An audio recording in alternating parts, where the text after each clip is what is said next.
The story begins in Shanghai City. In a quiet room, a woman with blue-green hair, Zhang Wangshan, is breastfeeding her newborn son. She tells her baby, Chenchen, how lucky he is to just eat and sleep, smiling that while she's losing sleep over him, it's worth it if he grows up healthy. Unknown to her, the baby is not ordinary. He is reincarnated and has the consciousness of his former life. As he feeds, he notes his brain isn't fully developed, yet he is aware.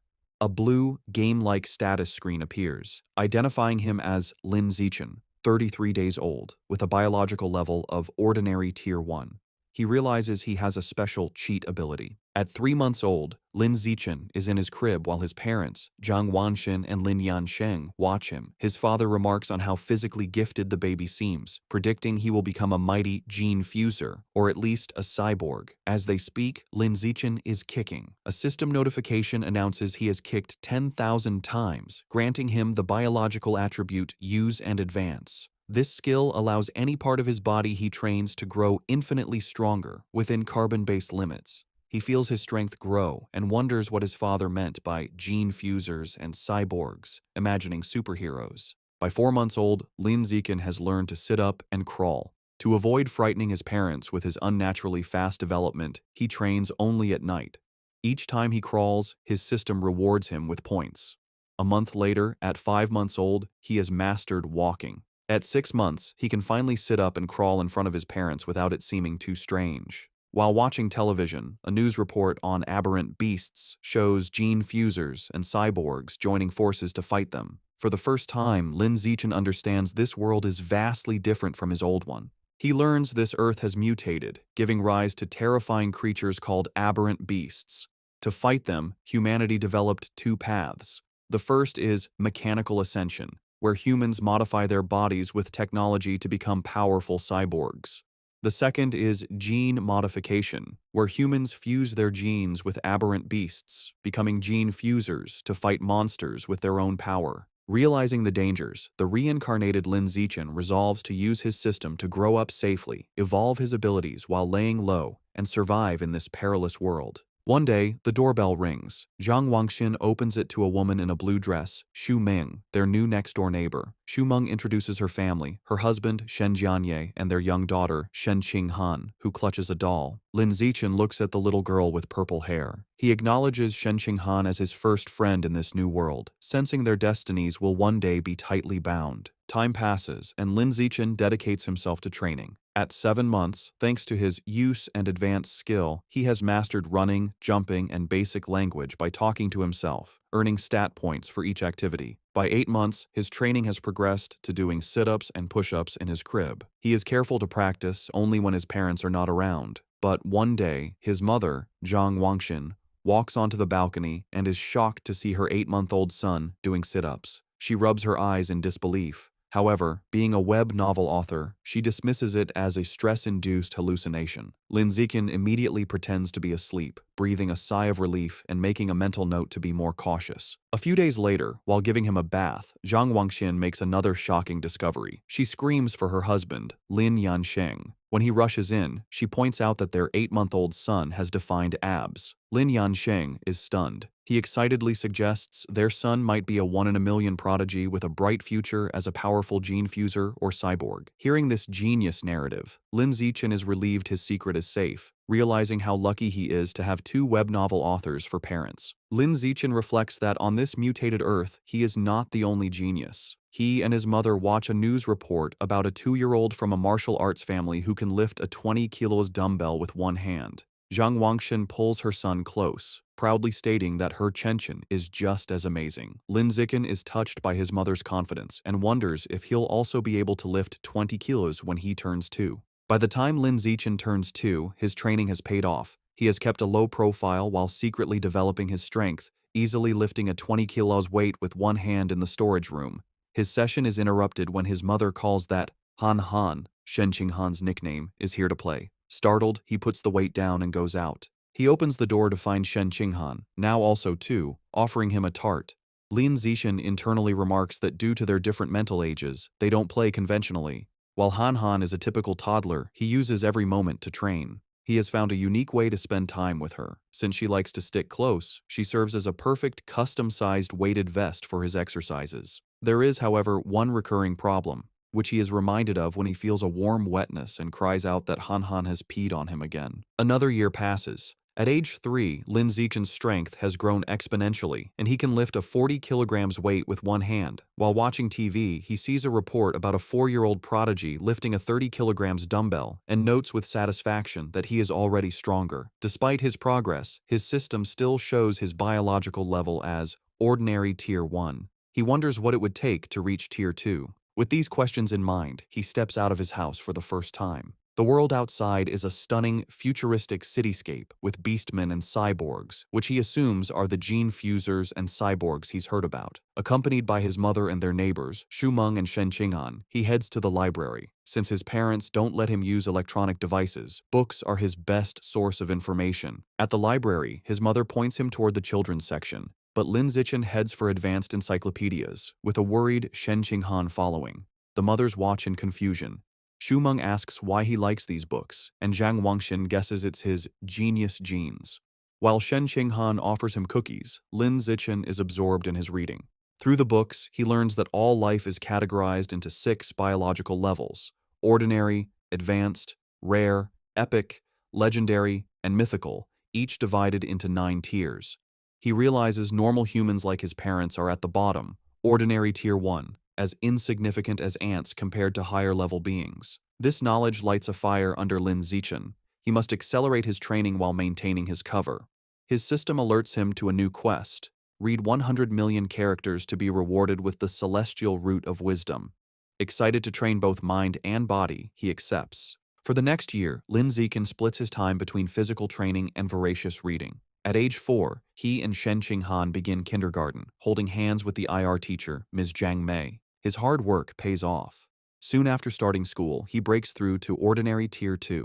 His physical prowess is immense. He can lift an 80 kilograms weight with one hand, high jump 1.2 meters, and sprint 100 meters in under 11 seconds. Outstanding stats for an adult, let alone a kindergartner.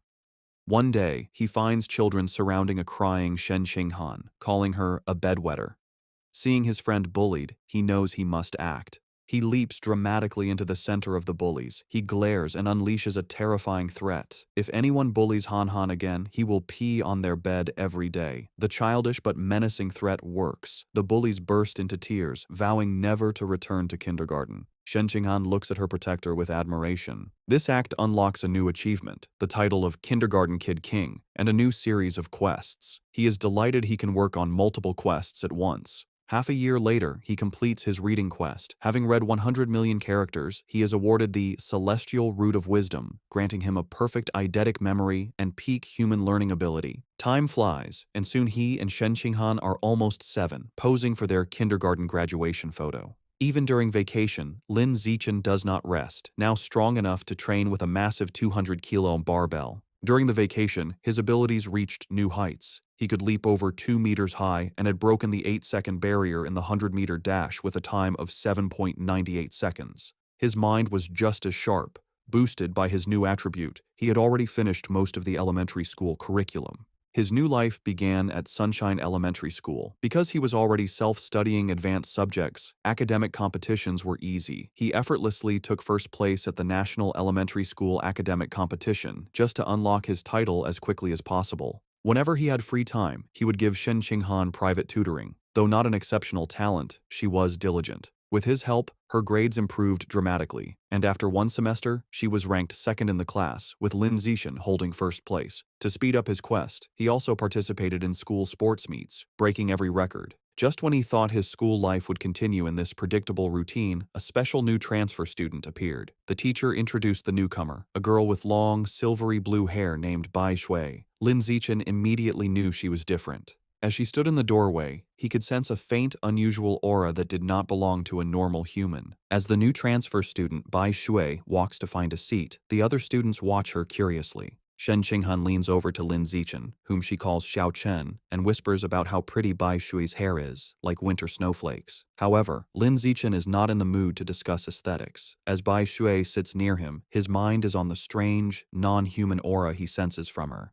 He wonders if she could be a gene fuser or the descendant of one. In the following days, Baizue proves to be an enigma. She doesn't speak to anyone and lays her head on her desk the moment class ends, remaining motionless. She barely even gets up for the restroom. At first, students are curious, even taking photos with her while she sleeps. But as her behavior doesn't change, they lose interest, and the classroom returns to its routine. This peace is shattered over a month later. A bizarre phenomenon begins. Bai Shui starts to secrete a viscous, white liquid. The substance has a foul odor and drips down her clothes and legs. The other students react with disgust, complaining about the terrible smell. A mean-spirited boy sneers a crude comment about the liquid and then pours his water bottle over her head, claiming he's washing her out. Humiliated and soaked, Bai Shui clenches her fist on the desk, and tears stream down her face as she begins to cry, her shoulders shaking with silent sobs. The bullies erupt in cruel laughter at her distress. Watching from their desks, Shen Qinghan turns to Lin Zichen with a worried expression, asking if they can help poor Bai Shui.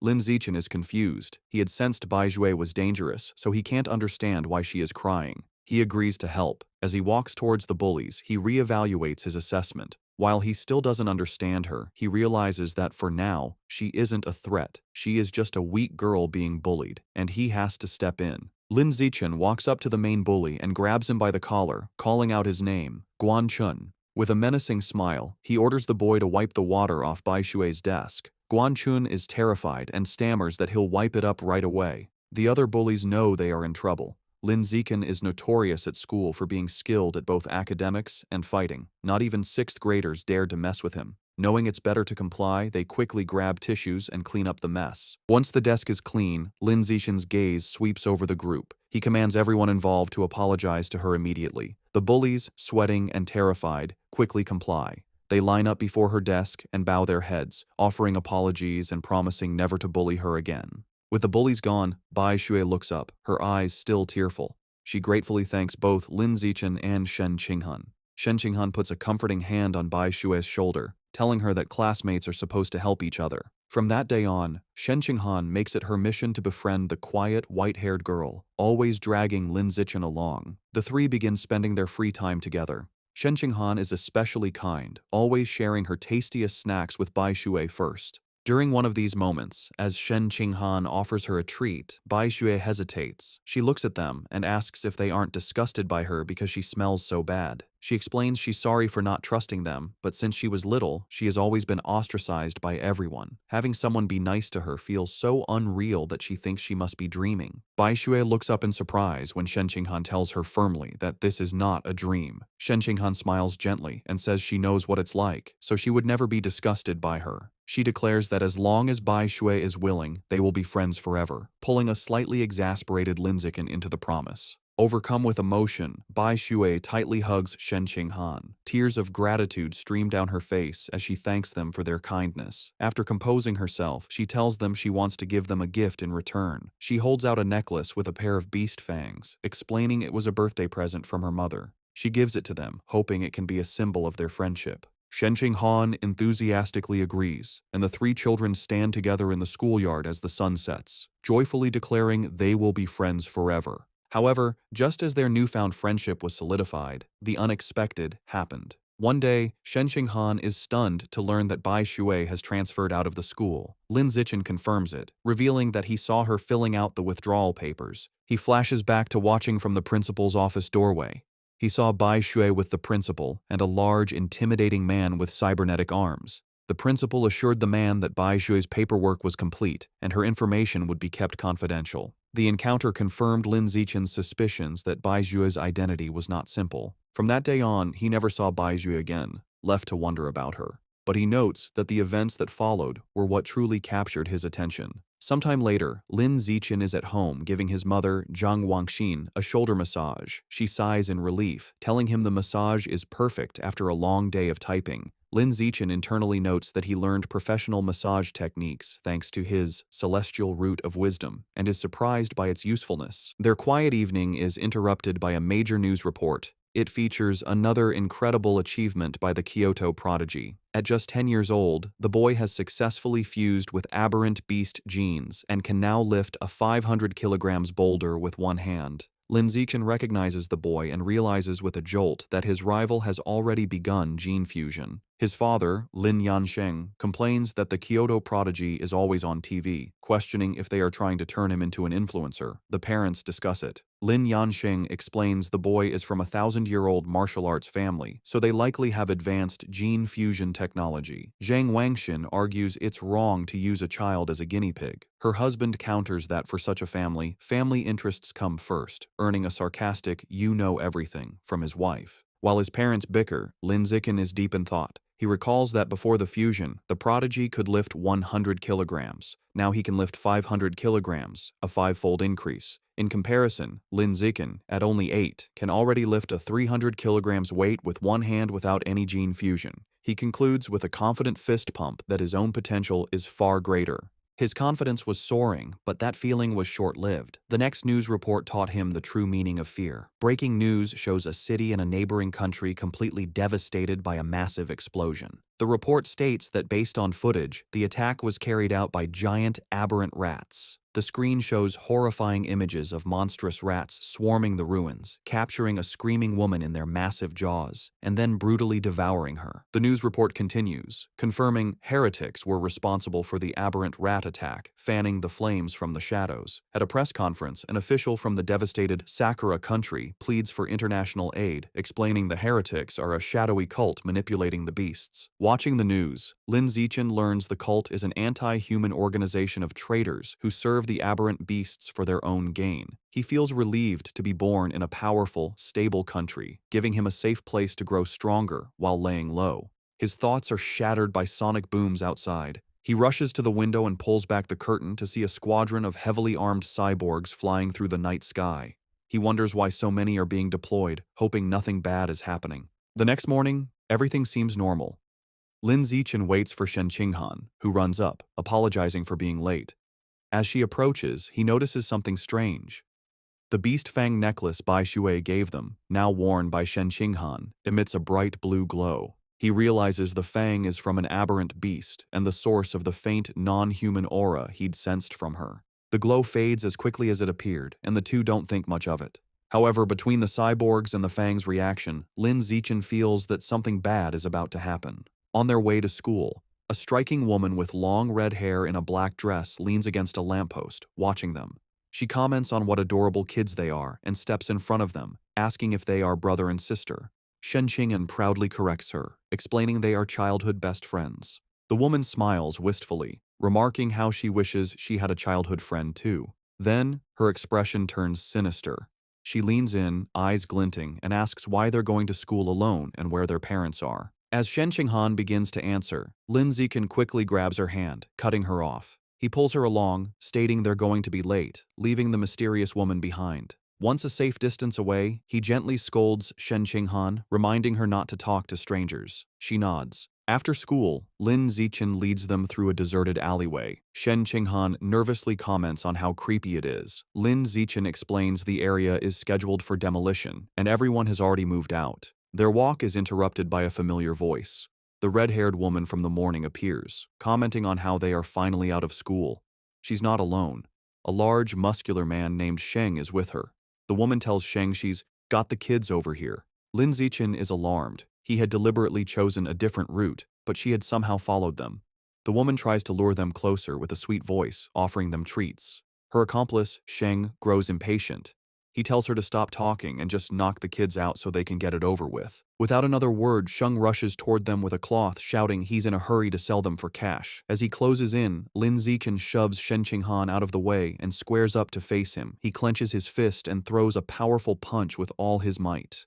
The blow connects squarely with Sheng's face, stopping the larger man in his tracks. The immense force sends Sheng flying backward down the alley with a pained cry. The red-haired woman watches in utter disbelief, shocked that an elementary schooler could send a grown man flying. On the ground, Sheng coughs up blood, stunned. With Sheng down, Lin Zichen turns to the red-haired woman. Before she can react, he lands a solid punch to her midsection, followed by a powerful uppercut that knocks her unconscious. Standing over the defeated kidnappers, his expression hardens. He picks up a nearby brick, his intentions grim. He reasons that with no cameras in the deserted alley, he must finish them off. If they live, his superhuman powers will be exposed, ruining his plan to lay low and grow stronger. Just as he is about to deliver the final blow, the ground trembles violently. A powerful earthquake shakes the alley, catching them off guard. A moment later, a massive, clawed hand smashes through a nearby building wall. A monstrous giant aberrant rat emerges from the dust and rubble, towering over them. The beast ignores the children and looms over the unconscious woman, but instead of devouring her, it decapitates her with a swift swipe of its claws. The rat then picks up her severed head as Shen Qinghan screams in terror. Recognizing the danger, Lin Zichen scoops the horrified Shen Qinghan into his arms. He tells her it's a giant aberrant rat and they have to get to safety.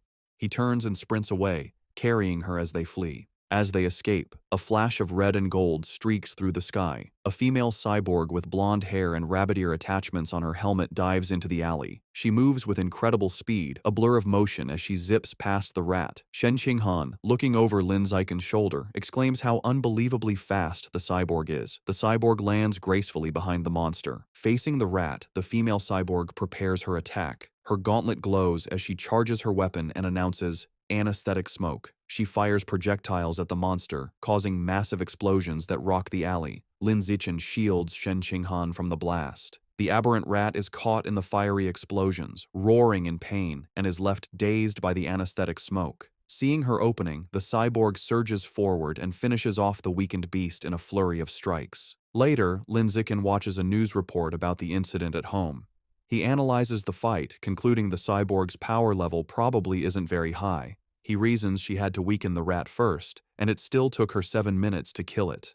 He reflects on the danger of giant aberrant rats, knowing they are tough creatures that can grow over 10 meters long and reach ordinary 5th tier. Fortunate that they escaped unharmed, the incident reminds him of the world's dangers. He resolves to increase his training to protect himself and those he cares about. He is later seen in his training space, doing weighted squats with a heavy barbell, his system rewarding him with points. Although the threat of aberrant rats looms, life continues. Soon, he and Shen Qinghan celebrate their 9th birthday with both families around a large cake. After making wishes, they exchange gifts. Thanks to his celestial root of wisdom, Lin Zichen had taught himself to carve in one night and crafted an intricate wooden hairpin for Shen Qinghan. She is overjoyed, placing it in her hair and exclaiming how much she loves it. Time passes quickly, and soon Lin Zichen and Shen Qinghan graduate from elementary school and start middle school. As they leave, his system notifies him that he has completed the Dominate 9 years of compulsory education achievement,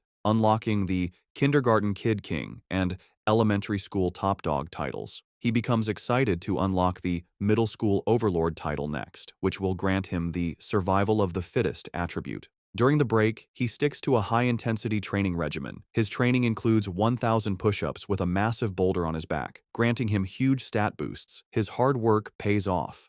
Just before school begins, after a 10 kilometers run, his system announces his biological level has broken through to ordinary 3rd tier. His physical attributes increase dramatically. He can now lift 700 kilograms with one hand, has a vertical jump of 4 meters, and can run the 100-meter dash in 6 seconds. As his power grows, he wonders what level the Kyoto prodigy has reached. Coincidentally, a news story airs on TV the night before school starts. The report reveals the now 14-year-old prodigy has fused with giant ant genes and can lift a 2,000 kilograms alloy block with one hand.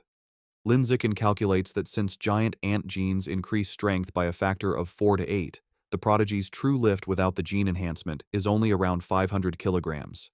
This means Lin Zichen is still fundamentally stronger. He smiles, imagining how powerful he will become with future gene fusion. The next day, middle school begins. Because he was the city's top student, all the best middle schools tried to recruit him. He accepted the invitation from Shanghai Middle School, but only if Shen Qinghan could be in his class. During registration, they are welcomed by the principal and their new homeroom teacher, who express how much they are counting on him.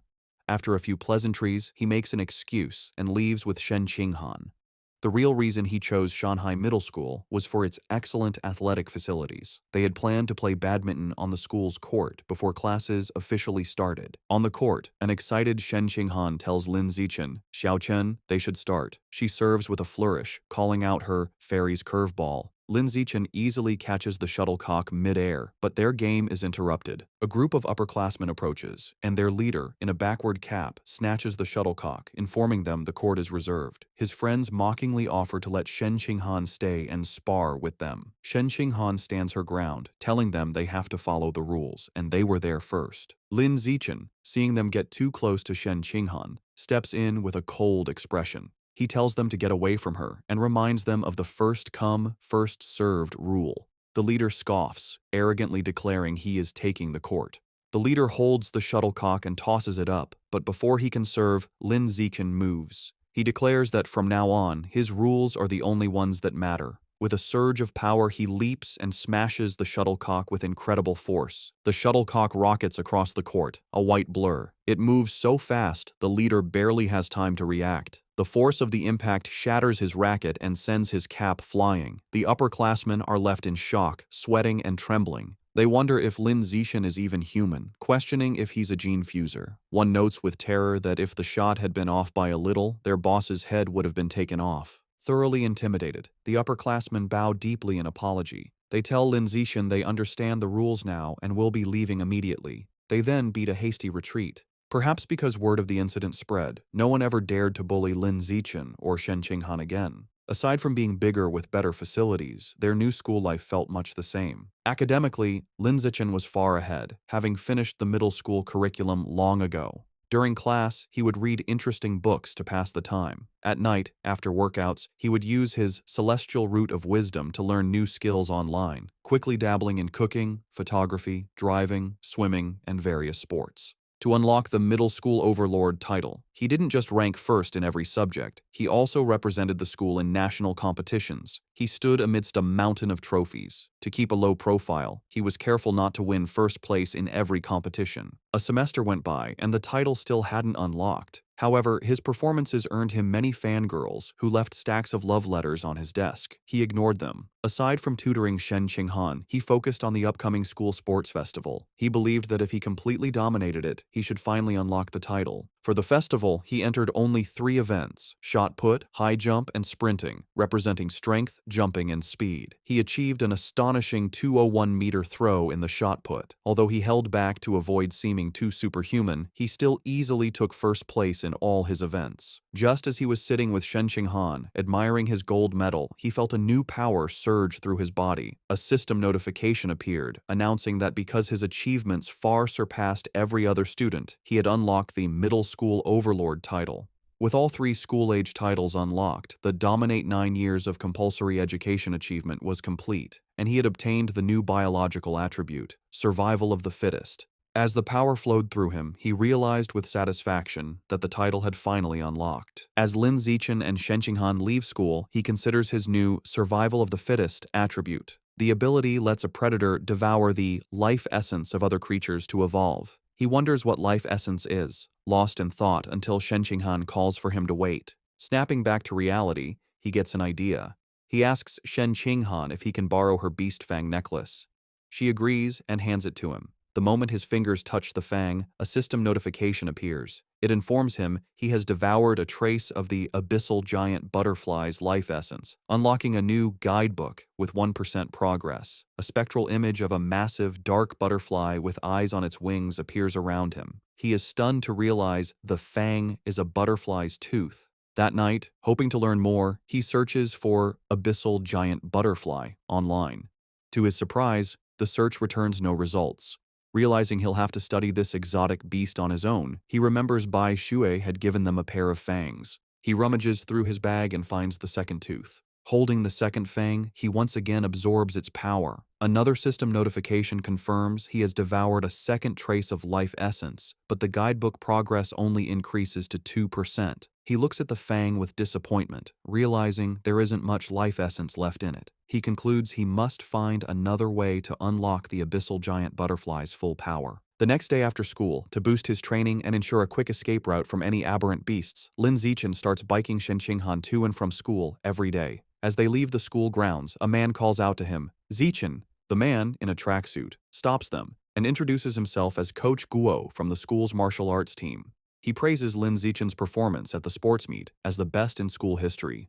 With great enthusiasm, Coach Guo formally invites him to join the team, insisting his athletic talent surpasses his academic abilities. He urges Lin Zichen to say yes, but also offers him time to learn about the team before deciding. Coach Guo speaks so quickly and passionately that Lin Zichen doesn't get a chance to say no. Waving goodbye as they ride off, the coach tells them the martial arts team is in room C of the gym and that he'll be waiting for him if he's free to visit the next day. As the sun sets, Lin Zichen is back in his room, ready to test his new ability. He claps his hands, squashing a cockroach and a mosquito he found. He opens his hands to examine the dead insects, but feels no power surge. He realizes killing such small, ordinary creatures didn't trigger the skill. He deduces that only powerful or exotic beasts carry enough life essence to be devoured for his evolution. To verify his new theory, Lin Zichen decides to visit a supermarket that sells beast meat. With Shen Qinghan on the back, he bikes them into the city. They soon arrive at a large, multi-story supermarket. Inside, they walk through the aisles, and Lin Zichen notes that while there is plenty of beast meat, it's all pre-packaged. He knows he can't test his theory without touching the meat. Just as he's feeling frustrated, he hears a butcher advertising fresh-cut beast meat. He spots a counter with a sign reading, "Fresh beast meat, not pre-packaged, safe to eat," where a butcher is cutting up large sides of meat. Telling a confused Shen Qinghan to wait, he says he's going to check out the meat. He doesn't explain further, eager to confirm his suspicions, and rushes to the counter. He reaches out and places his hand on a slice of freshly cut beast meat. The moment he makes contact, a powerful surge of purple energy flows into him. Just as he thought, the beast meat contains a strong surge of life essence. He clenches his fist in excitement, a wide grin on his face. Shen Qinghan watches, bewildered, wondering why he is so excited just from touching meat. She approaches him with a look of confused concern, asking how the meat feels. Trying to play it cool, Lin Zichen casually tells a bewildered Shen Qinghan that the meat just feels fresher than normal and asks if she wants to touch it too. She frantically waves her hands and refuses, saying he has touched it enough for both of them. Having confirmed his theory, Lin Zichen decides to buy some of the beast meat to try at home, surprising Shen Qinghan. He isn't surprised by her reaction, knowing beast meat is incredibly expensive. Even the cheapest option, the ghost shadow squid, costs nearly 1,000 yen per jin. Deciding to go with the squid, he picks up a package. Shen Qinghan panics at the price, telling him it's too expensive and that he should ask his mother first. Lin Zichen simply smiles and pats her head reassuringly. He tells her not to worry, making up a lie that his mom had already told him to buy plenty for both of their families. A flashback shows his mother, Zhang Wangshan, happily agreeing to cook a feast. Internally, Lin Zichen admits that while sharing is part of his plan, his other, more important reason is to test if he can absorb life essence through consumption, as he worries direct absorption might spoil the meat. At the checkout, he buys 3 packages of the ghost shadow squid for a hefty 29.94 yen. The female cashier thanks him. As they leave, Lin Zichen thinks about how expensive the meat was, wondering when they'll be able to afford it again. By the time they finish shopping, it is after 9 p.m. Knowing the city has been chaotic lately, they decide to head straight home for safety. On the ride home, Lin Zichen can't stop thinking about his experiment. Unable to wait, he discreetly places his hand on the package of meat in the basket. He immediately feels a familiar surge of purple energy. His system confirms he has devoured a trace of the ghost shadow squid's life essence. A new guidebook for the creature is unlocked, but his progress is only 0.1%. A spectral image of the menacing, multi-eyed squid appears in his mind. As they bike through the quiet streets, he does some mental math. He realizes devouring a small amount of meat only unlocked a fraction of its power. He estimates he'd need to devour 100 jins to reach 100% on the guidebook, costing a staggering 100,000 yen. He considers the squid's special ability, to dissolve into water and vanish, and decides the powerful skill is worth the price.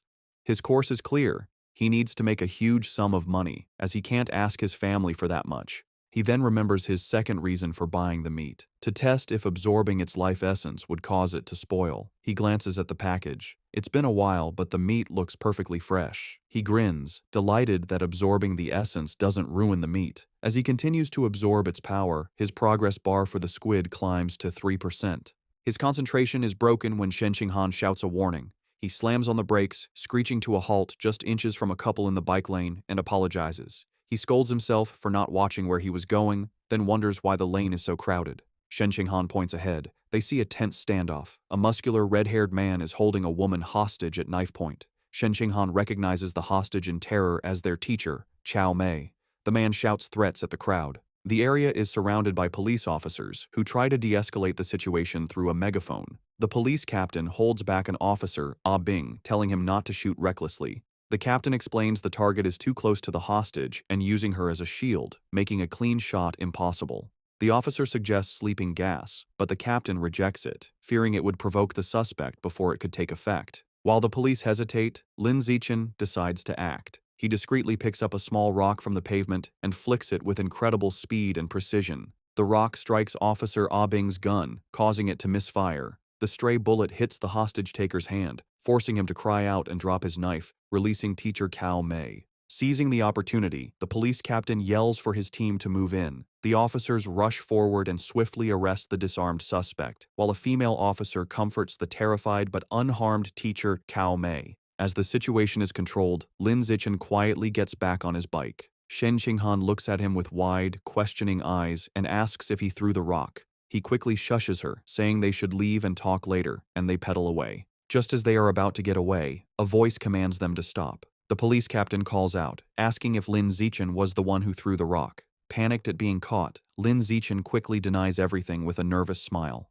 The captain watches them pedal away, finding it strange that someone wouldn't want to admit to a good deed. He muses aloud that there's a reward for bravery. The word reward instantly catches Lin Zichen's attention. Needing money, he slams on his brakes, skids to a halt, and rushes back to the captain. He sheepishly retracts his denial, admitting he threw the rock and explaining that the money is really important to him. The captain tells him to come to the station to make a report, promising to help him apply for the reward. After informing their families, Lin Zichen and Shen Qinghan prepare to head to the police station. He assumes everything will go smoothly, but as the police lead the cuffed suspect away, something goes horribly wrong. The suspect's face begins to twist grotesquely. The police realize with horror that he's a heretic and is mutating into a giant aberrant rat right before their eyes. The monster breaks its cuffs and goes on a rampage, swiping its massive claws at the officers. The police captain gets on his radio, ordering all forces to open fire but to protect the civilians. The officers unload their weapons, but the bullets have no effect. A frantic report comes in, identifying the heretic as having fused with Rat King genes and calling for immediate backup.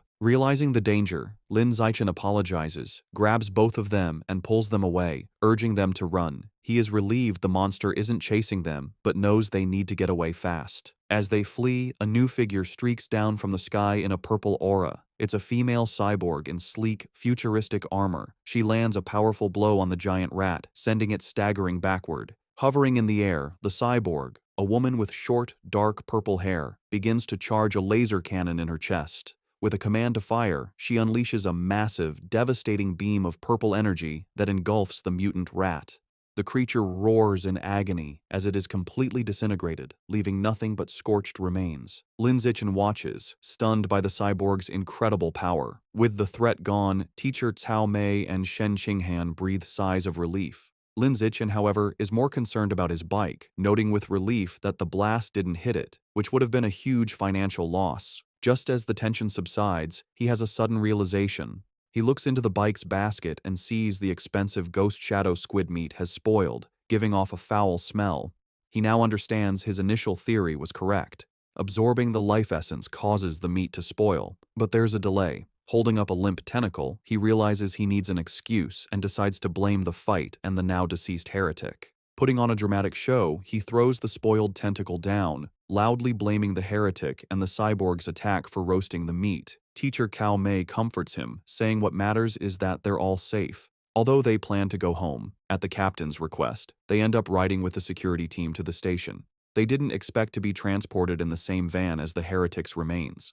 After the laser blast, all that was left was a pile of scorched flesh on a gurney, and the smell was intense. As he sits in the foul-smelling van, another thought strikes Lin Zichen. He remembers that the beast fangs from Bai Shui still contained life essence long after the creature was dead. A new possibility dawns on him. Could there be life essence left in this corpse as well? And if so, could he devour the corpse's Rat King gene for himself? Sitting in the police van, Lin Zichen wonders how much of the Rat King gene he can devour from the heretic's scorched corpse.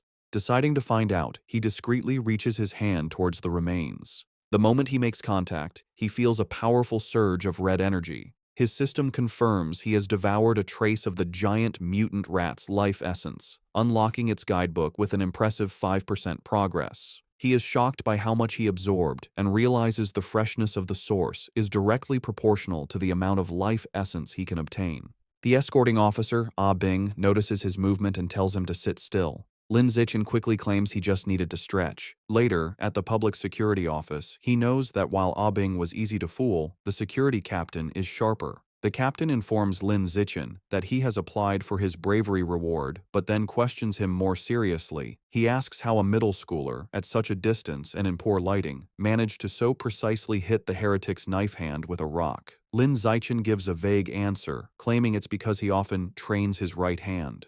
The odd response leaves the captain speechless. Their conversation is interrupted when Shen Qinghan calls out that her auntie is here. Lin Zichen is surprised to see his parents rush into the station. His mother runs towards him in a panic, calling his name with a terrified expression. She throws her arms around him in a tight hug, asking if he's all right and telling him he scared her half to death. He tries to calm her, reassuring her that he's fine and even got a bravery reward.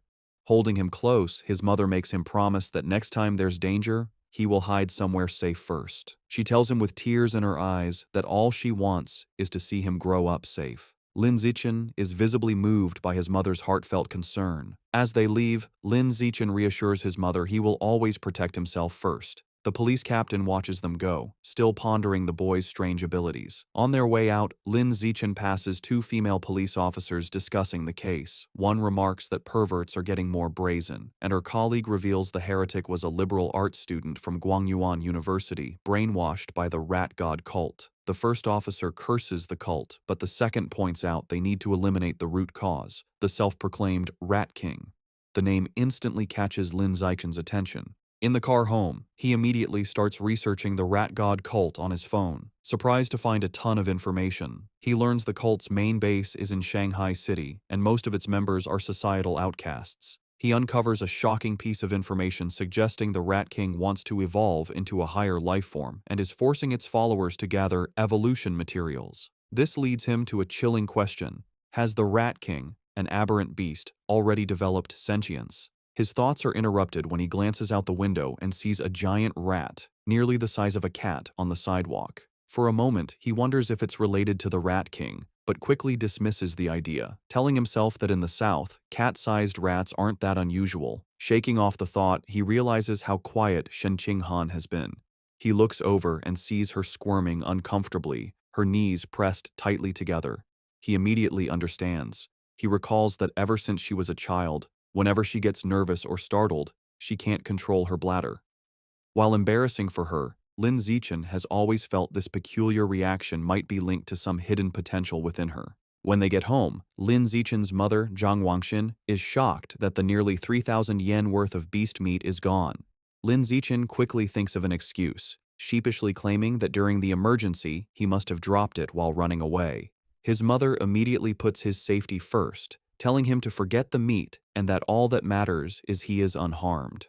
Lin Zichen breathes an internal sigh of relief, glad he fooled his mother. However, his father, Lin Yansheng, is more stubborn. He announces he is going back to look for the expensive meat, boasting that a fated wage slave like him is tough. Lin Zichen tries to stop him, arguing it's too dangerous and the meat is already spoiled. His father becomes suspicious, asking how he could know it had gone bad. Sweating nervously, Lin Zichen quickly claims it was an obvious guess. Meanwhile, back at the now empty public security office, the police captain is still pondering the night's strange events. As he smokes a cigarette, he can't shake the question of how an ordinary middle schooler could have thrown a rock with such incredible power and precision. Suddenly, he hears a strange noise from the corner. His eyes widen in shock as he sees a massive rat, far larger than any normal rodent, perched on top of the filing cabinets. Before he can react, the giant rat leaps down. The captain instantly draws his pistol and opens fire. The confrontation is swift and violent, ending in a bloody blur. The next day in class, Lin Zichen sighs at his desk.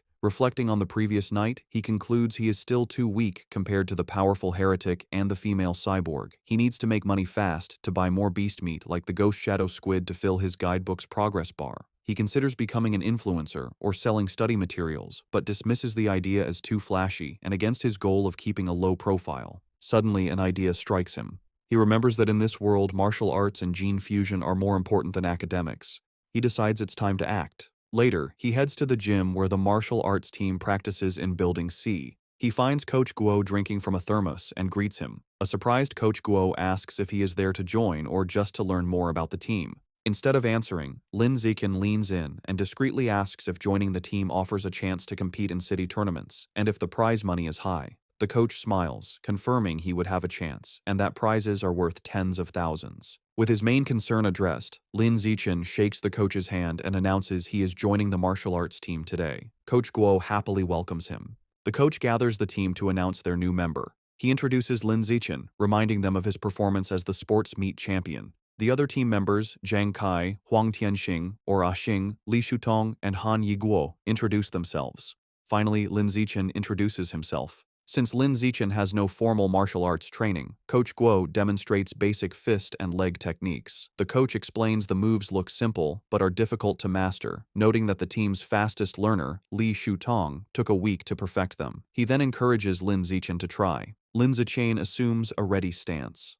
Thanks to his celestial root of wisdom attribute, which grants him heaven-sent martial insight, he has already memorized and understood every detail of the demonstration just by watching. As he practices the fist techniques, a system notification awards him points in vitality, strength, dexterity, and proficiency. He executes the hand and fist movements with flawless precision and speed. He transitions seamlessly into the leg techniques, performing powerful, fluid kicks. Another system notification grants him points for his leg muscles, dexterity, and proficiency. The coach and the team watch in stunned silence. The coach's jaw drops, and he almost fumbles his thermos, unable to believe it. He wonders how someone could learn the complex forms perfectly after one look. Staring at the flawless performance, a single thought forms in his mind. He must be a once-in-a-million martial arts prodigy. That evening in Shanghai, Lin Zichen's mother, Zhang Wangxin, calls him for dinner. He rushes out eagerly, spoon in hand, asking what she made. She proudly presents a large platter of the ghost shadow squid he wanted. The aroma is incredible, and he tells his mother how amazing it smells. She urges him to eat while it's hot. He takes a bite and praises her cooking as the best in the world. Pleased, she tells him to eat a lot, as she bought 3 full gins for him. As he eats, a system notification appears.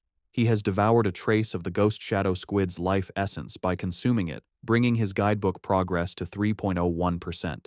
He realizes with frustration that eating the meat works just as well. If he had known, he wouldn't have spoiled the first batch by touching it. While they eat, a news report catches their attention. It's about a 14-year-old genius girl, the youngest cyborg in history after fusing with an energy core. Her energy system grants her superhuman abilities, lifting a 5,000-kilogram SUV with one hand, sprinting 100 meters in 3 seconds, and jumping 8 meters vertically. Watching this, Lin Zichen ponders the debate in his world. Between the Kyoto prodigy's gene fusion and this girl's cybernetics, which path is stronger? His thoughts are interrupted by another breaking news story. It announces that the security captain they met, He Chunshan, was killed in his office. Surveillance footage showed he was attacked and devoured by a giant mutant rat that infiltrated the station. Medics are shown wheeling his body into an ambulance. Lin Zichen is horrified. He recalls the large rat he saw the night before and wonders if it was connected. He imagines a giant rat rampaging through the city. The captain's death is a grim reminder of the escalating danger. Staring intently, Lin Zichen decides he must intensify his training immediately. Following the police captain's death, Lin Zichen dedicates himself to a grueling training regimen. After intense practice, he can now sprint 100 meters in a blistering 4.61 seconds. His physical power has skyrocketed. His vertical jump is 5.3 meters, and he can lift an astounding 1,200 kilograms with one hand. In addition to his personal training, he continues his martial arts practice with the school team, hoping to boost his strength quickly for the upcoming tournament. The next morning at school, he heads to the gym to practice, with a curious Shen Qinghan tagging along. On their way, a girl with pink hair warmly greets Lin Zichen and offers him a bottle of fresh milk. He politely declines, thanking her, and walks past with Shen Qinghan, leaving the girl disappointed.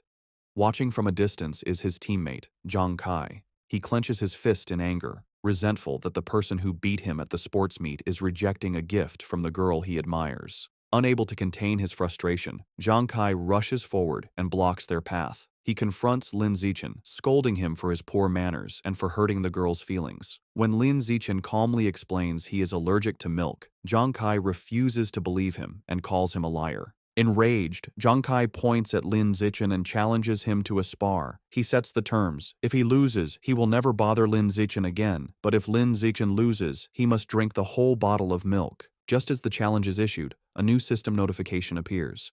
A new achievement mission has been triggered.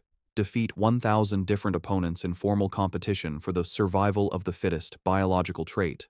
A sly grin spreads across Lin Zichen's face. This is the opportunity he has been waiting for. Surrounded by a menacing purple aura, he accepts the challenge, his eyes glinting with anticipation as he agrees to the spar. Word of the duel spreads quickly through the school. Two students excitedly decide to go watch the fight between the popular junior, Lin Zichen, and a senior. By the time they are ready, the gym is packed with onlookers in a large circle around the sparring area.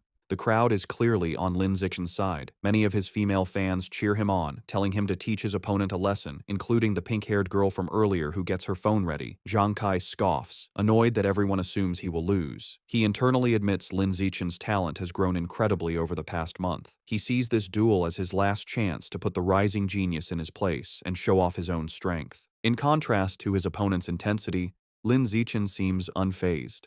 He casually states that he needs to go home for dinner and asks if they can make the fight quick.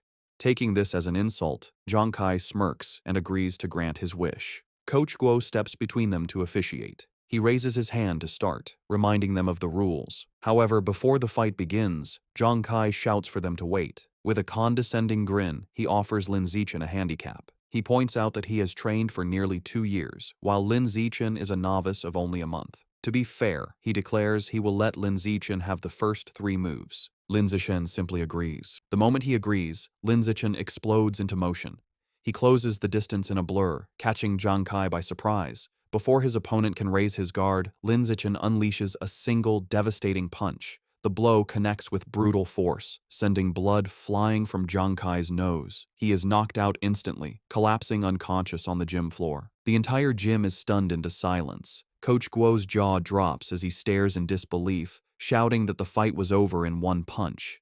The rest of the martial arts team and the crowd are equally shocked, calling the outcome ridiculous, unable to process that the duel was over in a single second. The silence is broken by a roar of celebration. Shen Qinghan throws her fist in the air, ecstatically cheering for Lin Zichen's victory. The other girls, including the one with pink hair, join in, shouting about how amazing he was. Standing over his defeated opponent, Lin Zichen receives a system notification. It informs him that by defeating a rival and winning the affection of the opposite sex, he has obtained priority mating rights.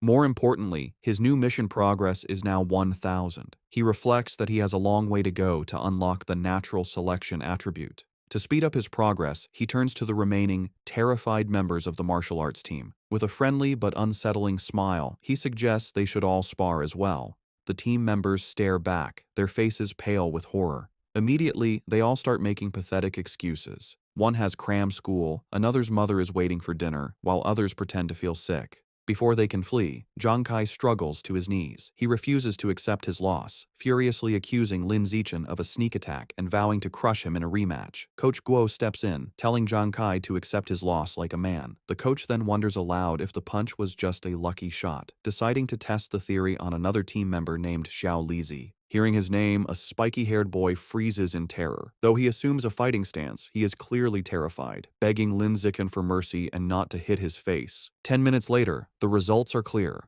Several martial arts team members are lying unconscious on the gym floor. Lin Zichen stands over them, noting he made sure not to go too hard on them and just exchanged a few blows. However, when he checks his system again, he is disappointed. Aside from the initial victory, none of the other spars counted toward his achievement. The rival count remains at 1,000. He realizes friendly sparring isn't enough. He has to defeat rivals in an official competition.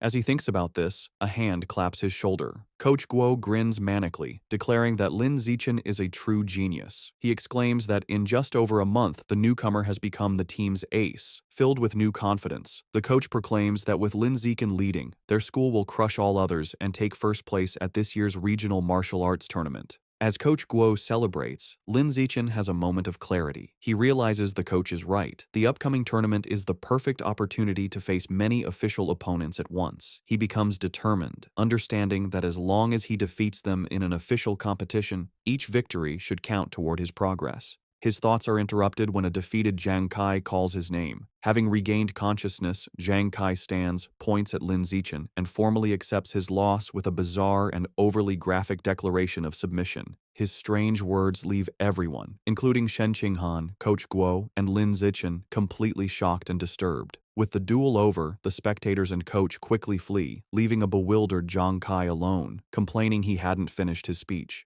In this world, high schoolers must choose between martial arts or academics. Given the world's dangers, the martial arts class is considered the superior choice. Determined not to be left behind, Shen Qinghan decides to join the martial arts class and begins training rigorously with Lin Zichen. Their daily routine is intense. They start with a 3,000-meter run, followed by an hour of hand-to-hand combat practice. After that, they do sit-ups and push-ups to build strength. To conclude each session, Lin Zichen gives Shen Qinghan a massage to relieve her muscle tension. Of course, Lin Zichen doesn't slack on his own training. He pushes himself to the limit daily, driven by the goal of winning the tournament and unlocking the natural selection attribute as quickly as possible. 1 month later, all their hard work is about to be tested. The day of the regional martial arts tournament has arrived, and a determined Lin Zichen is ready to compete. The tournament is at the massive city gymnasium, with a huge crowd around a central fighting ring. In the waiting area, the mood is tense. Coach Guo nervously reviews the roster, complaining that their school, Shanghai High, drew a match against the strongest team, Shanghai No. 1 High. Another team member adds to the anxiety, mentioning their opponents have a fighter who can run the 100-meter dash in under 9 seconds, leaving them feeling outmatched. Sensing the team's low morale, Lin Zichen calmly raises his hand and volunteers to fight first. Though still worried, Coach Guo agrees to let his ace take the stage. As Lin Zichen walks into the arena, Shen Qinghan cheers him on from the sidelines, while Coach Guo shouts encouragement through a megaphone. Lin Zichen readies himself for the fight. His opponent, a much larger and more muscular student from Shanghai No. 1 High, steps forward. He acknowledges Lin Zichen's talent for making it to the tournament as a first year. However, his tone quickly turns mocking. He sneers that the stage isn't meant for a shorty who hasn't even hit 1.7 meters. Flexing his bicep, he promises to show Lin Zichen what a true gap in size and power feels like. The referee signals for the duel to begin. The large opponent rushes forward, unleashing a powerful punch. To his shock, Lin Zichen doesn't retreat. He effortlessly sidesteps the blow and counters with a swift punch to his opponent's chest. The impact is devastating. The force sends the massive student flying backward across the arena, knocking him out cold. The announcer stares in stunned silence before stammering a victory for Lin Zichen. On the sidelines, Shen Qinghan jumps to her feet, cheering that her Xiao Chen was amazing. The rest of the Shanghai High team erupts in celebration, mobbing their coach and shouting that Lin Zichen is insane, dismissing his opponent's strength as dead muscle. Meanwhile, on the other side, the coach for Shanghai No. 1 High is furious. He berates his defeated student for charging in blindly without using his footwork. Back in the ring, Lin Zichen receives a system notification confirming he has defeated another tournament rival, improving his ranking and bringing his elimination count to 2-1,000. He clenches his fist, satisfied that these matches are what he needs to advance. The opposing coach, determined to stop this, calls his next fighter forward, a boy named Chen Feng, and orders him to crush the first year as quickly as possible. Chen Feng calmly agrees. He steps onto the stage and assumes a ready stance, looking far more composed than the last fighter. The announcer signals for the second duel to begin. Chen Feng immediately showcases his superior technique, moving with incredible speed and launching a flurry of attacks. Lin Zichen calmly meets the assault, blocking a powerful kick with one hand. However, the force of his block sends Chen Feng spinning wildly through the air before he crashes hard onto the arena floor, unconscious. Medics rush in with a stretcher and carry Chen Feng away, stating he needs a head scan. The crowd is left bewildered. They murmur among themselves, questioning what just happened and speculating that the student from Shanghai High must be insanely lucky. Some angry spectators shout that the tournament must be rigged, demanding a refund. However, the coach of Shanghai No. 1 High knows better. Clutching his head in despair, he realizes with dawning horror that this isn't luck. The first year from Shanghai High is the real deal. Back in the waiting area, the coach has a new strategy. He calls his next fighter, a spiky-haired boy named Gao Fei, and gives him strict orders to focus entirely on defense, warning him that he cannot afford to lose. Gao Fei, however, is brimming with confidence. He calmly tells his coach not to worry, assuring him he will win.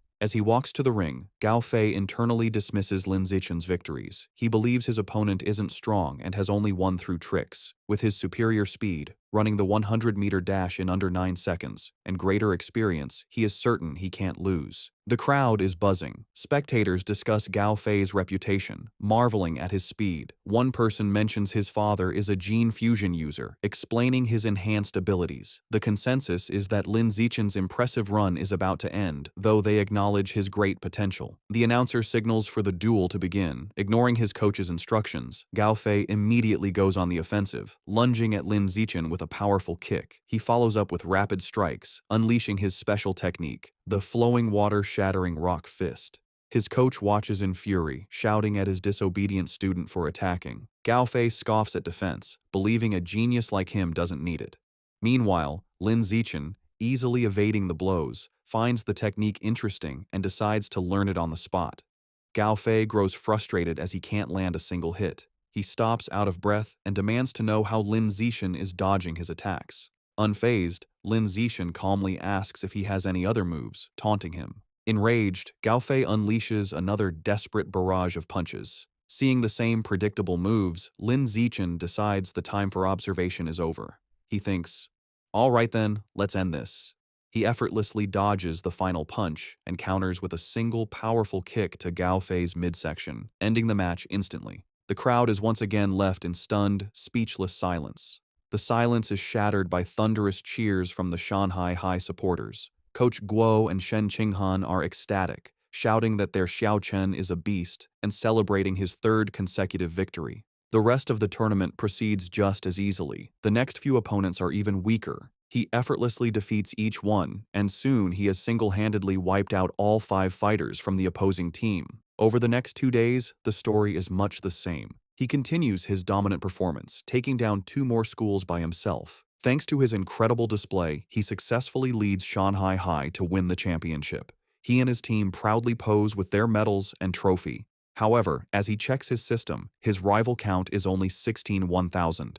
He realizes with disappointment that at this rate, it will take years to unlock the natural selection attribute. Despite his slow quest progress, there is a silver lining. He didn't expect Coach Guo to be so generous, but he gets the bulk of the tournament prize money, a full 20,000 yuan. Combining this with prize money from academic competitions, he now has around 30,000 yuan. That money doesn't last long. He immediately spends it all at the supermarket on a massive supply of ghost shadow squid meat. For the next several weeks, he devours the expensive meat at every meal. After consuming 30 jin, his codex unlock progress for the ghost shadow squid reaches 33%. His intensive training and consumption of beast meat pay off. By his second year of middle school, he breaks through to the next level, advancing from ordinary Tier 3 to Tier 4. His physical abilities reach new heights. He can now effortlessly lift 1890 kilograms with one hand, jump 5.65 meters vertically, and sprint 100 meters in just 4.49 seconds. Time flies, and soon he and Shen Qinghan graduate from Shanghai's middle school division. However, when the high school entrance exam results are released, their paths seem destined to diverge. A heartbroken Shen Qinghan sits in her room, crying. She asks Lin Zichen why, after all her hard work, they can't go to the same high school anymore. He explains that while he ranked first in both liberal arts and martial arts, and her academic scores were excellent, her martial arts score wasn't high enough for the elite class at Shanghai High. As he comforts the crying Shen Qinghan, she asks what will happen now. He tells her the principal of Shanghai High is coming to his house, likely to recruit him, and asks if she will come. Feeling hopeless, she tearfully replies that it has nothing to do with her, as the principal is obviously only coming for him. Taking her hand, Lin Zichen pulls her up and leads her out of the room. He tells her not to worry. He has a plan. He reveals his one condition for staying at Shanghai High. Shen Qinghan has to be his deskmate. As promised, the principal of Shanghai High visits Lin Zichen's home. She, his mother, and Shen Qinghan discuss his future for several hours, with the principal expressing how much she wants him to stay at her school. As the meeting concludes, the principal stands to leave. As a final offer, she tells Lin Zichen that if he agrees to stay, she will grant any request he has. Taking the opportunity, Lin Zichen states his one condition. Shen Qinghan must be allowed to continue in the same class with him. The principal looks at the nervous Shen Qinghan and confirms her name. Without hesitation, she agrees. With a smile, she tells them both to report to Shanghai High together for the new school year. Overjoyed, Lin Zichen and Shen Qinghan thank her. With their high school future secured, Lin Zichen participates in his final junior high martial arts tournament. As expected, his overwhelming power easily leads his team to another championship. He decides to use the prize money to finally unlock the Ghost Shadow Squid Codex. He was only 20% away, and the new prize money was enough to max out the progress bar. Unsure what might happen, he travels to a secluded forest outside Shanghai for safety. Deciding not to waste time, he begins devouring the life essence from the last of the squid meat. A powerful blue energy surrounds him as a system notification confirms he is absorbing a large amount of essence. His eyes widen as he feels a final surge of power, and the Codex progress bar hits 100%. A new notification announces he has unlocked the Ghost Shadow Squid Codex and obtained a new biological attribute, Blessing of Liquid Affinity.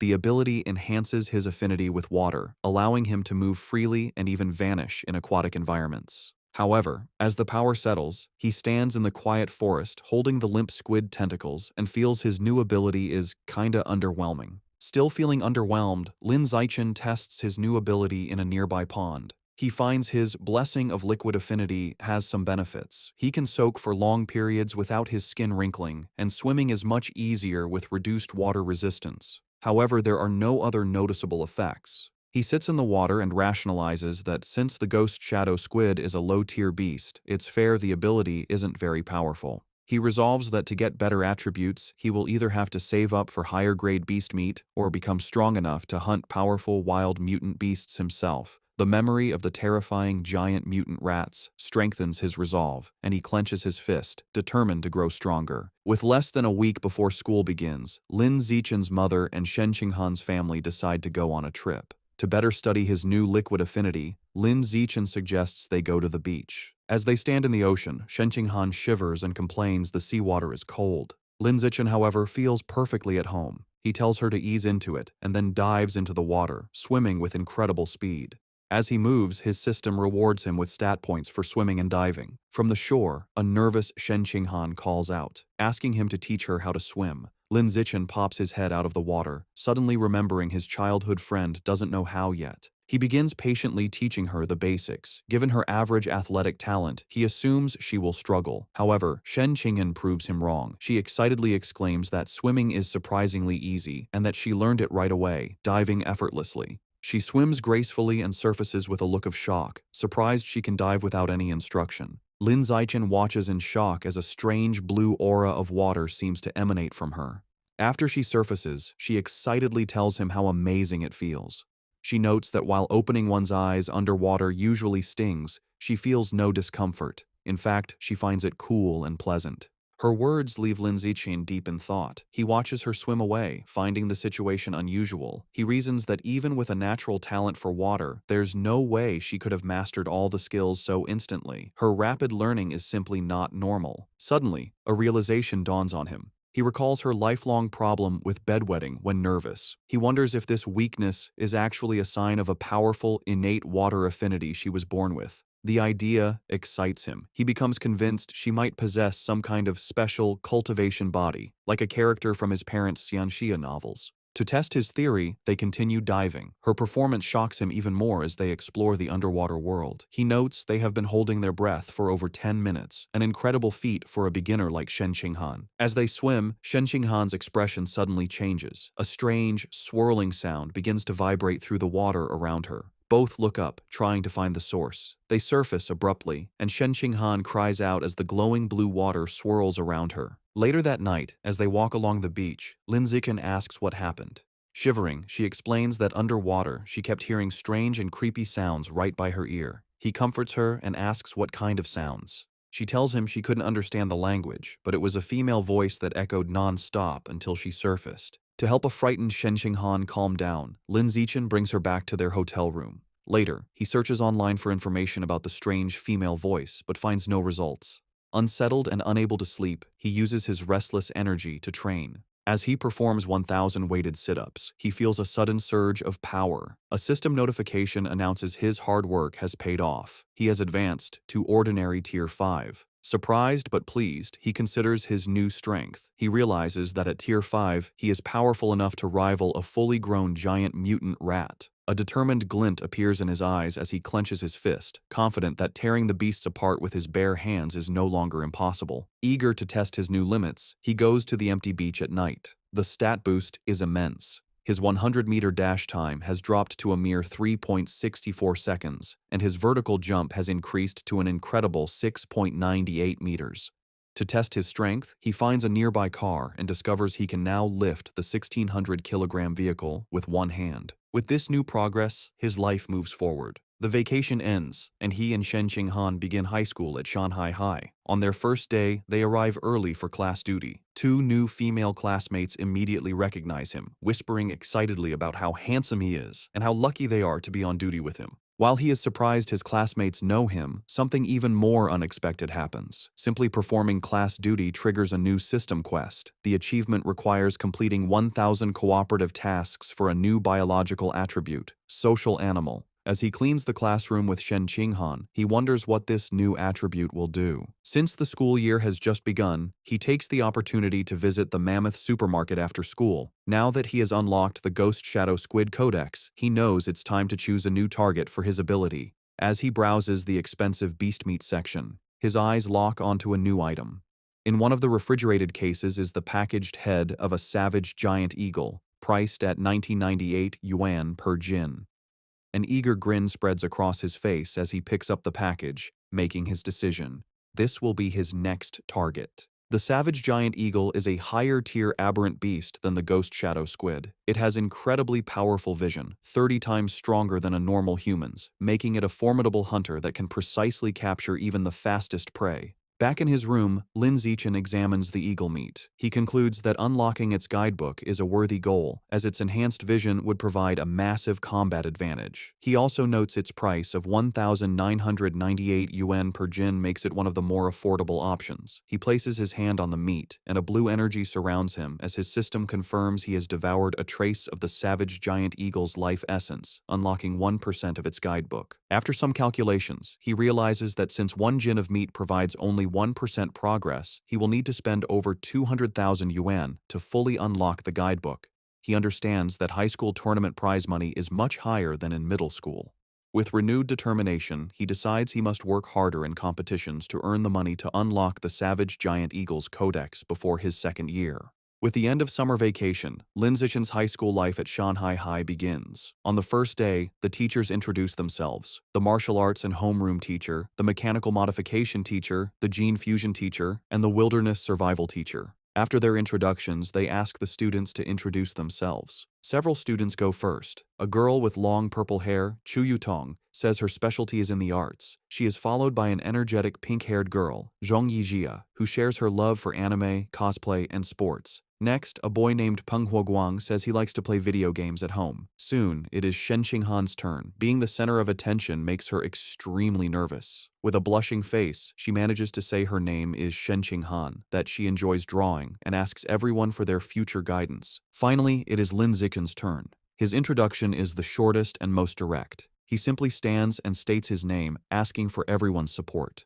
After introductions, time passes quickly. A new female classmate with brown hair approaches Shen Qinghan, who looks surprised. The girl asks Shen Qinghan for her entrance exam score. Shen Qinghan nervously replies that she scored 709 points, and then asks the new girl, Chu Rui, for her score. Chu Rui is impressed, exclaiming that Shen Qinghan's score is more than 10 points higher than her own 698. Chu Rui then asks about the physical fitness portion, admitting she only scored 95 out of 100. This question makes Shen Qinghan extremely uncomfortable. She stammers that her score wasn't as good, internally panicking because her score of 79 was so low she almost didn't make it into the elite class and feels too embarrassed to say it out loud. Not getting the hint, the persistent Chu Rui continues to guess if Shen Qinghan scored 94 or 93. Shen Qinghan, looking down in shame, quietly tells her it was even lower. Chu Rui continues guessing scores in the low 90s, making Shen Qinghan even more flustered. Suddenly, a hand slams down on the desk between them, startling Chu Rui. It's Lin Zichen. He smoothly leans in and asks the flustered girl if he can add her on WeChat. Surprised and thrilled that a handsome boy is giving her attention, she eagerly agrees. From her seat, Shen Qing'an breathes a sigh of relief, grateful that Lin Zichen saved her from the awkward conversation. Lin Zichen then turns to another male classmate, Hey You, and also asks to exchange contact information. After adding them, he creates a 4-person group chat. A system notification immediately confirms he has successfully created a group, completing another cooperative task. His progress for the social animal achievement is now at 2 out of 1,000. He reflects that this quest is surprisingly easy. After creating the group chat, the 4 new friends start to get to know each other. He Yu reveals he is from the neighboring Nanyuan city and comes from a prestigious martial arts family that runs a dojo. He even proudly mentions placing 8th in the Nanyuan City Youth Martial Arts competition. Chu Rui shares that her family owns a chain of clothing stores, making her wealthy. After Lin Zichen and Shen Qinghan also share their backgrounds, the 4 quickly become a close-knit group. Just as they are getting comfortable, He Yu asks the others to guess who the strongest student in their class is. Chu Rui immediately points to Lin Zichen, guessing it must be him since he was the top scorer on the entrance exam for their entire district. This shocks He Yu, who had no idea his new friend was so accomplished. However, Lin Zichen humbly suggests that being the top scorer doesn't necessarily make someone the strongest. He reveals a surprising fact. The principal had spent a lot of money to recruit 2 exceptionally powerful students from Nanyuan City for their class. He Yu then points out the 2 students. The first is a boy with blonde hair, Wang Shuojie, the 3rd-ranked student in Nanyuan City, who can run the 100-meter dash in 7.98 seconds. The second is a large, muscular boy, Lu Gang, who has immense natural strength and can easily lift a 300-kilogram barbell with one hand. Shen Xinghan and Chu Rui are both visibly impressed and intimidated. Lin Zichen, on the other hand, remains completely calm. Internally, he scoffs at their achievements, knowing he had surpassed those numbers back in elementary school. Soon, the bell rings again, and the next class is for distributing textbooks. There are 4 main subjects for the semester: martial arts, gene fusion, mechanical modification, and wilderness survival. Since Lin Zichen had already self-studied all the material, he decides to use the free time to find a secluded spot to train. As he trains, his thoughts turn to the larger threats. He remembers the dangerous rat god cult is still active. The police have only captured some lower-level heretics, but the powerful Rat King, their leader, remains at large. This grim reality fuels his determination. He clenches his fist, resolving to increase his power as quickly as possible and reach at least Tier 6, a level he believes will be strong enough to confront even the Rat King.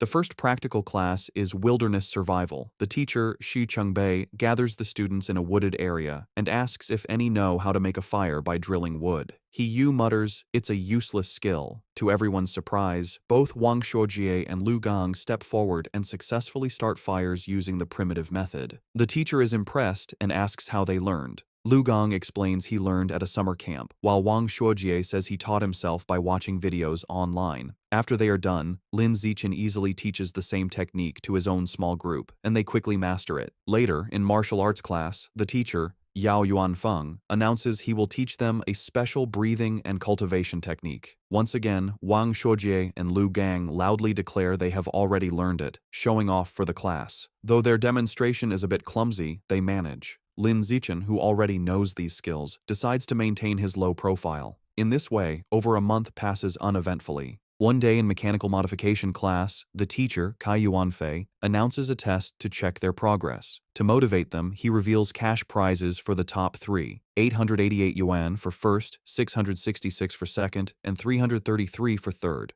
Lin Zichen's eyes light up when he hears about the prize money, realizing the first-place reward is almost enough to buy half a jin of the expensive savage giant eagle meat. With everyone motivated, the class begins the exam. Coincidentally, the gene fusion teacher, Liu Duren, has the same idea and also springs a surprise exam with the same prize structure. After the 2 difficult exams, the students are drained. He Yu collapses onto his desk, groaning. The other students complain about how difficult the questions were. One girl laments that she was hoping for a 90, but would be lucky to get a passing grade of 60, While everyone else complains, Wang Shoujie and Lu Gong begin to casually brag. Lu Gong asks Wang Shoujie how he did. Wang Shoujie confidently replies that he should score a 95, as he only struggled with the last part of the final question. Lu Gong nonchalantly agrees, stating he is in the same boat and also expects a 95. Listening to their arrogant exchange, He Yu glares at them, clenching his fists in fury and thinking about how badly he wants to punch them. The teacher announces the results of the mechanical augmentation test. He reads the scores, revealing that Guo Yunling received 52 points, while Shen Qinghan passed with 61. Shen Qinghan excitedly tells Lin Zichen she passed, and he congratulates her on her hard work. The teacher continues, announcing, He Yu scored an impressive 88 points. His friends praise him, and he humbly replies he was just lucky, promising to treat them to a meal with his third-place prize of 333 yuan. Next, the teacher confirms Lu Gang and Wang Shuojie both scored 95 just as they predicted, complimenting them for being only one question away from a perfect score. Wang Shuojie confidently claims that with 10 more minutes, he could have solved the final problem, and Lu Gang agrees. Listening to them brag, He Yu is frustrated, but comforts himself with the thought that third place is still his. However, the teacher then reveals a shocking result. Despite the test's difficulty, one student achieved a perfect score, Lin Zichen, with 100 points. Wang Shoujie and Lu Gang are stunned, shouting the result is absurd. The rest of the class erupts in cheers. Even a defeated He Yu joins in, recognizing Lin Zichen is on another level. Shen Qinghan and Chu Rui celebrate his victory as the glory of Shanghai. Ignoring the praise, Lin Zichen's focus is on the prize. He raises his hand and asks Teacher Kai when the 888 yuan prize for first place will be distributed.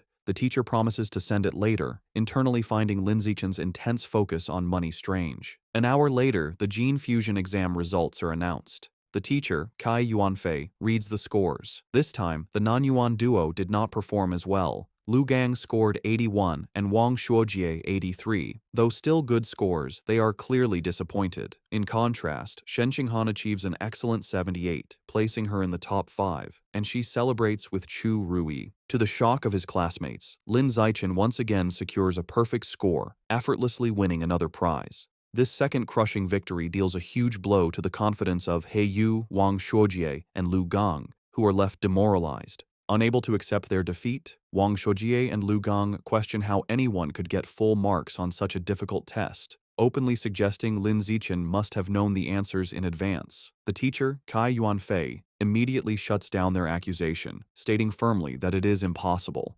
He explains that he personally designed every question, and the answers are not available online, making cheating impossible. The two are left speechless. Their classmates are not so kind. He Yu and Chu Rui laugh, mocking Wang Shuojie and Lu Gang for being sore losers. He Yu calls them a disgrace to Nanyuan City, and Chu Rui adds that uncultured, ugly people always cause the most trouble. After lunch, the practical exam for wilderness survival begins. The teacher, Shi Chengbei, explains the rewards are the same, with cash prizes for the top 3. The exam has 3 parts: climbing, swimming, and making fire by friction. Having been beaten in the academic tests, Wang Shuojie tells Lu Gang they must redeem themselves in the practical exams. Lu Gang agrees, and both glare at Lin Zichen, vowing to crush him and wash away their shame. The exam begins with climbing, where speed determines the winner. As expected, Lin Zichen's superior physical abilities allow him to easily dominate. He scales the rock wall with incredible speed, leaving the Nanyuan duo far behind to secure first place. The tree climbing event ends the same. Lin Zichen again takes first, while a defeated Wang Shuojie complains he couldn't even see his shadow. While Lin Zichen excels, he notes his real concern is for Shen Qinghan. As he expected, she struggles with the climbing and finishes last. However, he isn't worried, knowing her true talent is in the water and confident she will regain her confidence during the swimming segment. Next is the fire-starting segment. With his eyes on the prize money, Lin Zichen knows he must continue to crush the Nanyuan duo. He starts the task with intense focus and speed, successfully creating a fire in just 58 seconds. Wang Shuojie and Lu Gang watch in utter disbelief, wondering how he can be so fast at everything, bewildered by his insane hand speed. The final part of the wilderness survival exam was swimming. This time it was Shen Qinghan's turn to shine. Tapping into her natural affinity for water, she swam with incredible speed, easily crushing the Nanyuan duo and delivering another heavy blow to their shattered confidence. Wang Shuojie was left in disbelief, unable to understand how Shen Qinghan could suddenly exhibit such explosive power in the water, concluding he must be hallucinating. After the exam, a defeated Wang Shuojie and Lu Gang were completely silent for a long time. However, their silence only lasted through lunch. In the afternoon, the final exam for martial arts began. The teacher, Yao Yuanfeng, announced it was time to test their progress with a sparring competition. The top 3 would receive prizes, motivating the class. For Wang Shuojie and Lu Gang, this reignited their hope. Filled with determination, they resolved to reclaim their pride. They reasoned this was martial arts class, where physical fitness and combat technique truly mattered. They believed if Lin Zichen was weak in martial arts, his other scores were meaningless. Before sparring, the teacher had everyone do a physical test as a warm-up, measuring their 100-meter sprint, one-hand barbell lift, and vertical jump. Lin Zichen, holding back to avoid being too flashy, still gave an incredible performance. He ran the 100-meter dash in 7.78 seconds and lifted a 330-kilogram barbell with one hand. His vertical jump was 2.18 meters, and he easily took first in all 3 events, making sure to only slightly beat the Nanyuan duo. They were once again left in utter shock.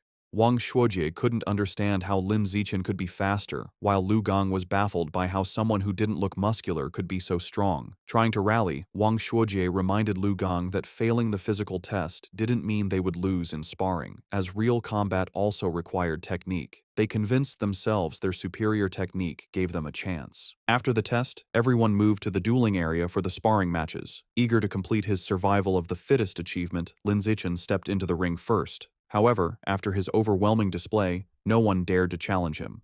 Even Wang Shuojie and Lu Gang held back to observe first. Seeing the stalemate, the teacher intervened. He called out a student named Lu Wei and ordered him to spar with Lin Zichen. The two faced off, but the match was over before it began. To save time, Lin Zichen ended it instantly with a single devastating punch that sent Lu Wei flying. He then speed ran through the rest of his opponents, taking down every student in the class with the same brutal efficiency. Watching this, Wang Shuojie and Lu Gang are left in utter despair. Wang Shuojie realizes with horror that Lin Zichen is far stronger than they imagined, and probably wasn't going all out during the physical test. He wonders how anyone could compete with such a monster. Just as their spirits are crushed, He suddenly leaps into the ring, shouting Lu Gang's name. He points at Lu Gang, declaring he's warmed up and at his peak, and challenges him to a fight. Eager to vent his frustration, Lu Gang readily accepts. He reasons that while he may not be confident against Lin Zichen, he can certainly defeat He Yu and vows to flatten him in 30 seconds.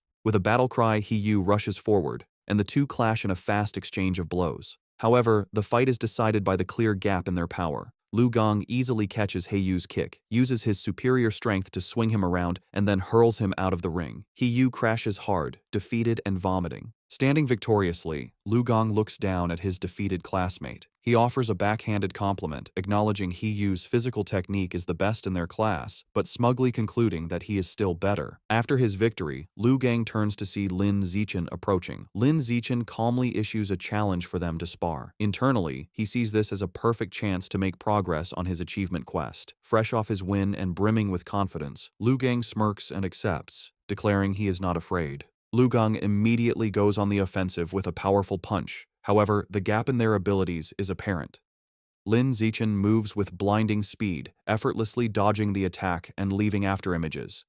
Before Lu Gang can register what happened, Lin Zichen counters with a swift kick. The powerful blow connects squarely with Lu Gang's back, and he is sent flying out of the ring, defeated in a single blow. With both Nanyuan duo members utterly defeated, the other students begin to taunt the last one standing. They shout at Wang Shuojie, asking if he's going to avenge his fallen bro, and telling him the pride of Nanyuan now rests entirely on his shoulders. They jeer, telling him not to chicken out. Annoyed, Wang Shuojie snaps at the crowd to shut up, claiming he was already planning to fight. He rushes into the ring to face Lin Zichen. As he stands before his overwhelmingly powerful opponent, he steels his resolve, telling himself that what is meant to come will come, and he must find a way to defeat him.